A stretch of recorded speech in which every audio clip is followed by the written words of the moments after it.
स्वागत है आप सबका मेरे YouTube चैनल में।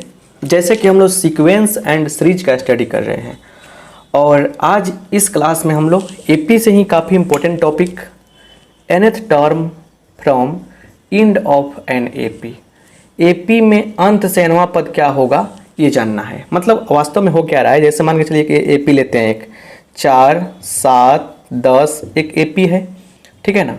तो एपी है यहाँ पे, क्लियर। तो इसमें क्या है कि शुरू से हम लोग पूछते हैं कि इसमें 20वां टर्म क्या होगा, तो A20 निकालते हैं। अब यहाँ पे क्या है कि यहाँ पे हो क्या रहा है समझने की कोशिश कीजिए अच्छा से। यहाँ पे आपको 100% आपको लास्ट टर्म, जैसे मान के चलिए इसका 1 से 51 लिखते हैं हम, ये लास्ट टर्म दिया रहेगा। तो अब पूछ रहे कि इधर से आप अंतिम से 10वां पद बताइए। तो शुरू से तो आप पता है, शुरू से आराम से लिखते A + 19D। अब अंतिम से चलनी है तो क्या बात होगी, यही चीज़ हम लोग इस क्लास में पढ़ने वाले हैं और बढ़िया से समझने की कोशिश कीजिएगा। और भी इसमें कंसेप्ट बहुत सारा सिखाएंगे आपको जो काफ़ी ज़रूरी है, इसलिए पूरे क्लास को देखने का प्रयास कीजिएगा, पूरे लेक्चर को देखने का प्रयास कीजिएगा। चलिए जैसे यहाँ देखिए, सबसे पहले एपी हम एक ले लेते हैं। फर्स्ट टर्म क्या है ए के साथ और लास्ट टर्म एल के साथ। तो A + D, A + 2D, A + 3D है ना, ऐसे ऐसे ऐसे। और फिर यहाँ मान के चलिए L लास्ट टर्म हमारे पास है। ठीक उसके पहले का पद कौन सा होगा, L - D। इसके ठीक पहले का टर्म कौन होगा, L - 2D। इसके ठीक पहले का टर्म कौन होगा, बोलिए, L - 3D। ठीक है।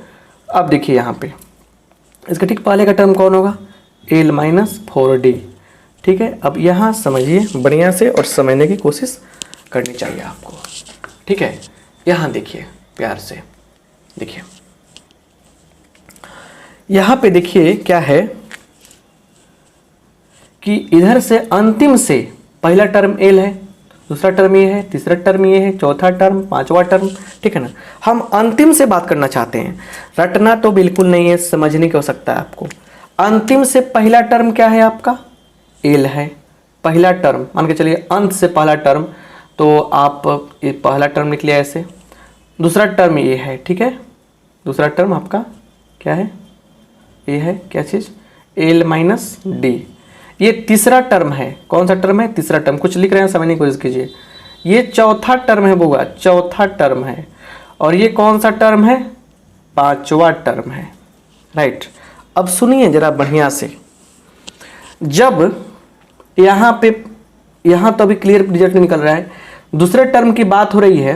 अच्छा, सब में क्या है, सब में कॉमन चीज समझिए। सब में क्या है, सब में L है, सब में L है, सब में L है, सब में L है। यहाँ पे क्या हो रहा है कि L सब में रहेगा, ठीक है।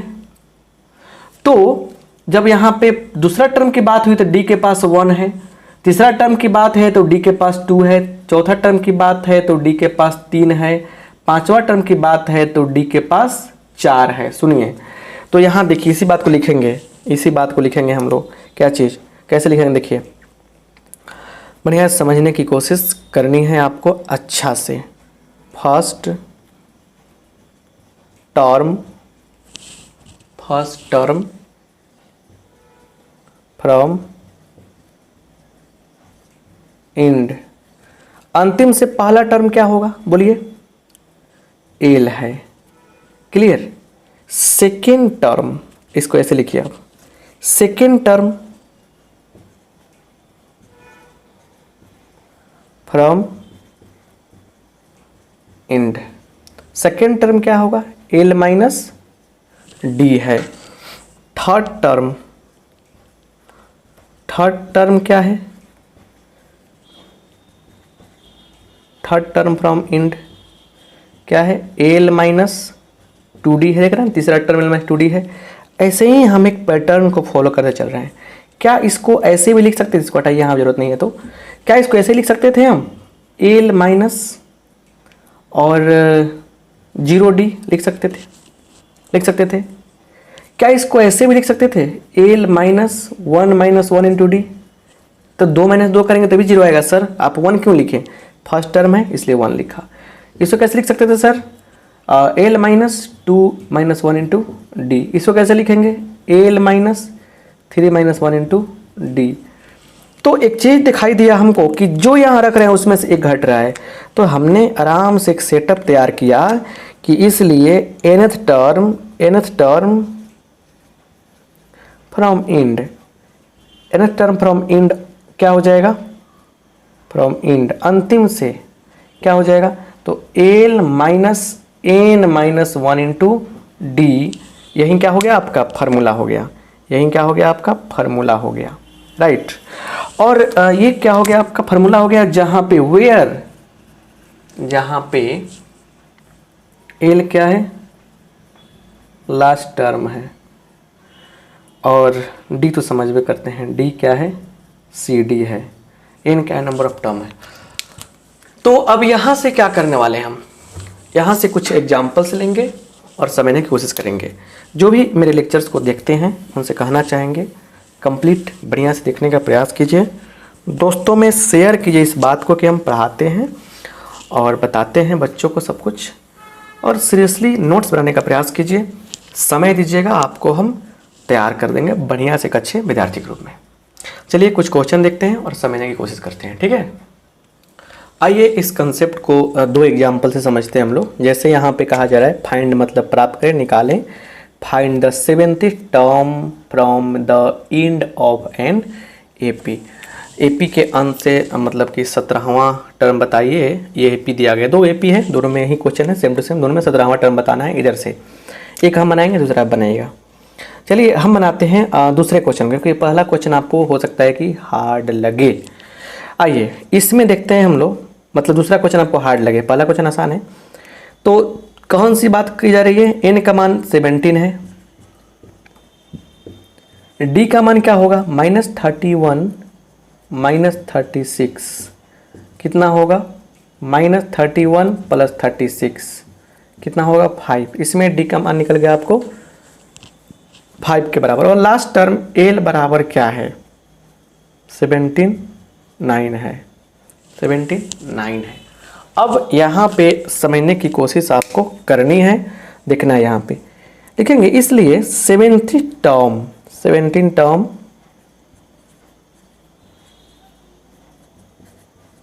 फ्रॉम इंड क्या हो जाएगा, तो L minus 16D, L minus 16 गुने 5। तो एल का मान कितना है यहाँ पे लिख दीजिए ना, 79 है, तो 79 - 80, तो ये तो क्लियर हो गया ना कि -1 आएगा। क्या हो गया आपका -1 आंसर हो गया। अंत से अगर चलेंगे हम ऐसे ऐसे और आपको 17वां टर्म जाएगा तो -1 होगा। तो कमेंट बॉक्स में आप हमें कमेंट करके इसका बताइए।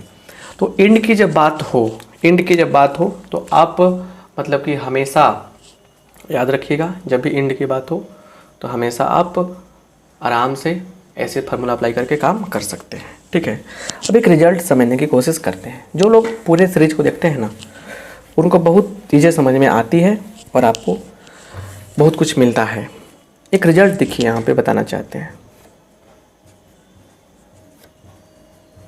रिजल्ट देखिए, अगर 4 3 7 3 10 3 13 3 16 3 19 और 3 22 इतना ही लेते हैं। 4 3 7 3 10 3 13 16 19 22 एक एपी में है, एक से नहीं है, एपी में है ना, प्रोग्रेशन है 1 2 3 4 5 6 7, एक और ले लेते हैं 8 भी ले लेते हैं, 22 3 25 7 8 हो गया, ठीक है ना। इसमें खासियत देखिए क्या है, इन दोनों को ऐड कीजिए, कितना हो रहा है 4 और 25 29, इन दोनों को ऐड कीजिए, ये भी देगा 29, इन दोनों को ऐड कीजिए, सॉरी ये भी देगा आपको 29, इन दोनों को ऐड करेंगे तो क्या मिलेगा, ये भी देगा आपको 29। मतलब जितना टर्म इधर से चलेंगे उतना ही टर्म इधर से चलेंगे, तो हमेशा क्या होगा, हमेशा बराबर होगा। मतलब अगर हम लोग इसको इस प्रकार से सम बराबर होगा, इसको इस प्रकार से व्यक्त करें कि A1 A2 A3, ठीक है, ऐसे चलते हैं अगर हम लोग, और यहाँ लिखते हैं L2, ठीक है, L3 ऐसे लिख देते हैं, L2 सॉरी L1 L2 ऐसे लिखते हैं अगर हम लोग। देखिए समझने के लिए n के फॉर्म में भी लिख सकते थे, कोई बात नहीं है, मतलब वही बात बराबर है। अगर इससे चलते आप लोग तो ऐसे भी लिख सकते थे, आपके भाषा में लिखना चाहते हैं। लास्ट टर्म मान लीजिए n1 टर्म है, तो इसके पहले वाला क्या होता है, n-1 होता। इसके ठीक पहले वाला क्या होता है, n-2 होता। ऐसा ही होता ना। तो इसमें क्या होता है कि इधर से सॉरी इधर से ये और इधर से ये हमेशा क्या होता है, सम देखेंगे तो क्या होगा, बराबर होगा। an प्लस a1 बराबर a, इधर से क्या होगा दूसरा ये हो जाएगा, इधर से क्या हो जाएगा a2 हो जाएगा, बराबर क्या हो जाएगा इधर से an-2, इधर से क्या होगा a3 होगा। हमेशा क्या आएगा, सम इक्वल होगा। सम क्या होगा, हमेशा इक्वल होता है, याद रखिएगा बात को, क्लियर, हमेशा याद रखिए। जितने पेयर बनेंगे इधर से इधर से पेयर बनेंगे, पेयर बन के इक्वल होते हैं। इस चीज़ को आप समझ पा रहे हैं ना। बोलिए सर अगर मतलब कि अगर कम टर्म रहता अगर तब क्या होता, कम टर्म जैसे मान के चलिए 25 नहीं होता तब क्या होता। तो देखिए तो 25 रहता तो क्या होता, यहाँ तो 25 ठीक है, तो क्या होता 4 7 10 13 16 19। तो 4 और 19 को लेते हम लोग, 7 16 को लेते है कि नहीं है, 1 2 3 4 5 6, एक सेकेंड 22 भी था ना, सॉरी सर, थोड़ा सा ध्यान दीजिए, सॉरी सर गलती हो गया लिखने में। ऐसे लिखेंगे हम लोग 4 7 10 13 16 19 और 22, 25 तक हटाते हैं। तो क्या करते हैं हम लोग, मैटर बनता क्या, 4 + 22 लेते हैं हम लोग, इसके साथ इसका बनता, इसके साथ इसका बनता, ठीक है, इसके साथ इसका बनता, ये नहीं बनेगा, बच जाएगा आपका ही, ठीक है ना, क्या हो गया बच जाएगा। तो मेरे कहने का मतलब यह है कि जब इवन नंबर ऑफ टर्म्स हो तो पेयर बनेंगे। पेयर कब बनेंगे, इवन नंबर ऑफ टर्म्स से, और सबका सम क्या होगा, हर जगह बराबर होगा, राइट। ये आपका मिडिल टर्म हो गया। बाकी इसके इर्द गिर्द जितने भी बनेंगे वो सब क्या होगा आपका, अगर जोड़ेंगे इधर से तो सम हर जगह समान आएगा। 22 4 26, 19 7 26, 16 10 26, 13 रह गया यहाँ पे। तो राइट, तो अब क्या है, अब क्या है समझने की कोशिश कीजिएगा, क्लियर।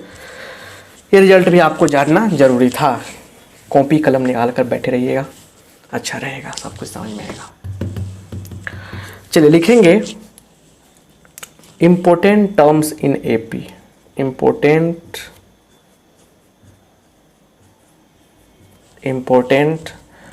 नंबर्स इन एपी,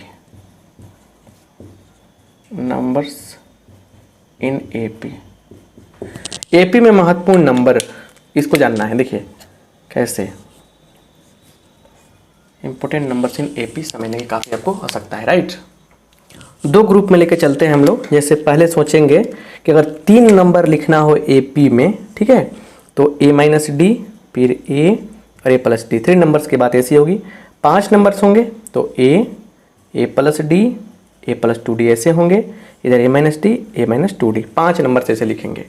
अब आता है 4 6 8। देखिए 6 तो काफ़ी हो गया, ये ज़्यादा यूज होता है, ये ज़्यादा यूज होता है, ठीक है ना, समझिए बढ़िया से।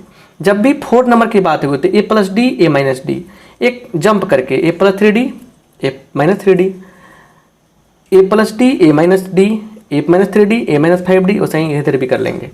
इसमें अगर d और a का मान कोई भी एग्जाम्पल के रूप में ले हम लोग तो AP में होगा। जैसे हम 3 नंबर की बात कर रहे हैं तो अगर a का मान मान लीजिए हम रखते हैं 2 और d का मान रखते हैं मान लीजिए 3। बोलिए कितने नंबर लिखें हम, पहला हम लेते हैं 3 नंबर, 3 नंबर्स, ठीक है। आइए रखिए, इसमें a का मान कितना हो गया 2, इधर करना क्या, इधर क्या करना है जोड़ना है, तो 2 और 3 5, इधर क्या करना है घटाना है, तो 2 घटाओ 3 कितना होगा -1। क्या ये एपी में है कि नहीं है, 2 - 1 + 3 हो जाएगा, 5 घटाओ 2 3 हो जाएगा, एपी में हो गया ये।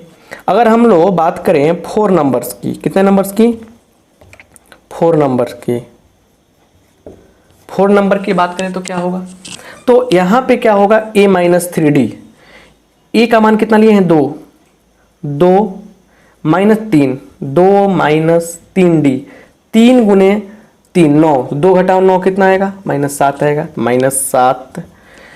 a-d 2 - 3 -1 -1, ए प्लस डी 2 3 5, ए प्लस 3D तो 2 प्लस 3D रखिए 3 3 9 9, 2 प्लस 9 11।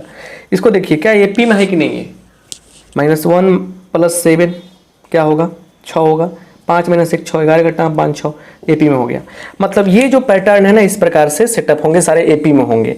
इसको नोट कीजिए। देखिए क्वेश्चन है कैसे हम आपको सॉल्व करके बताते हैं कि इसका बेनिफिट क्या है, कैसे हम लोग क्वेश्चन को सोल्व करते हैं और इस पर एग्जाम्पल बनाते हैं। राइट, आइए देखा जाए एग्जाम्पल क्या है। राइट, यहाँ पे एक प्यारा सा क्वेश्चन लेते हैं कि the sum of 3 numbers in AP is 24 and their product is 440, find the numbers.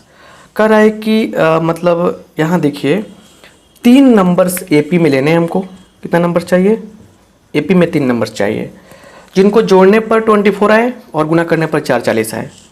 तो लेट नंबर्स आर क्या हो जाएंगे, A माइनस डी, A और A प्लस डी नंबर ले लेंगे हम लोग। ठीक है, बढ़िया से। तो यहाँ पे क्या होगा, देयरफॉर तीनों को जोड़ेंगे। जोड़ने पर क्या फ़ायदा होगा, जोड़ दीजिए। यहाँ पे जोड़ने पर कह रहा है कि हमको मिलेगा कितना, जोड़ने पर हमको मिलेगा कितना, तो 24 और ये डी कैंसिल, तो यहाँ पे 3A तो क्या होगा इज इक्वल टू 24। तो यहाँ से A का मान कितना होगा 24/3 कट जाएगा, कितना आ गया 8 आ गया। A का मान आपको मिल गया 8। अब इस कंडीशन को लेते हैं, फिर लिखेंगे अगेन। अब जो बातें हो रही है उसको समझिए। तीनों को करना है गुना, A minus D into A plus D, तीनों को करना है गुना, इज इक्वल टू 440 आ जाएगा। A का मान है 8, D का मान कितना है पता नहीं हम लोग को, D नहीं मिल जाए तो काम ही बन जाएगा। A का मान है 8 और 8 plus D is equal to 440। देखिए इसके 8 से कटाएंगे हम लोग, 8 पच्चे 40, राइट, 8 पच्चे 40, 4 8 पच्चे 40। यहाँ तक तो क्लियर आपको हो ही गया है क्या, समझने की कोशिश आप कर सकते हैं ना बढ़िया से। तो यहाँ से हम देखेंगे एक और चीज़, थोड़ा सा यहाँ पे दिमाग लगाइए। A minus B, A plus B, तो क्या हो जाएगा यहाँ पे A square minus B square is equal to 55। Clear, यहाँ पे ध्यान दीजिए। 64 माइनस 55 आ जाएगा यहाँ पे बराबर D स्क्वायर। तो इसलिए D बराबर क्या होगा, देखिए 9 होगा, D स्क्वायर इक्वल टू 9, या D बराबर क्या हो जाएगा प्लस माइनस 3। हमारे पास D का मान 2 को मिला। यहाँ 2 केसेज हम लोग यहाँ पे बनाएंगे। केस 1 क्या हो गया, केस 1 में क्या होगा देखिएगा, यहाँ पे बढ़िया से समझने की कोशिश कीजिए, काफ़ी अच्छा से समझ में सब कुछ आएगा कि A का मान 8 है और D का मान कितना लेते हैं, एक बार 3 लेते हैं। तो नंबर्स क्या हो जाएंगे, नंबर्स R, यहाँ लिख दीजिए 8, 3 जोड़िए इधर, 8 3 11, इधर घटाइए 3 तो 5, तो ये हो गया। केस 2 में आएंगे तो केस 2 में क्या होगा, A बराबर 8 और D बराबर -3, तो नंबर्स R क्या होगा, A का 8, D का मान क्या होगा, D का मान देखिए -3 है तो इधर क्या करेंगे घटाएंगे, तो मतलब इधर जोड़ते हैं तो मतलब घट जाएगा 5, इधर हो जाएगा 11। तो सो नंबर्स आर क्या 5 8 11, यही तीनों नंबर्स क्या होंगे आपके आंसर होंगे। तो ऐसे क्वेश्चंस जब आपके पास आएंगे तो आप डेफिनेटली इसे बढ़िया से समझने की कोशिश कीजिएगा और बात आगे बढ़ाइएगा। तो आप देखिए यहाँ पे समझने की कोशिश कीजिए, पहले पूरे लेक्चर्स को देखिए, इसका बताइए क्या बोलते हैं, नोट्स बनाइए, दोस्तों में शेयर कीजिए, थोड़ा हमको भी प्रॉफिट दिलाइए, और अच्छा से पूरा पढ़ने के बाद तब जाके बुक्स को फॉलो कीजिए, सभी प्रकार के बुक्स बन जाएंगे। सो फिर मिलते हैं नेक्स्ट लेक्चर में। आप सबका बहुत बहुत धन्यवाद।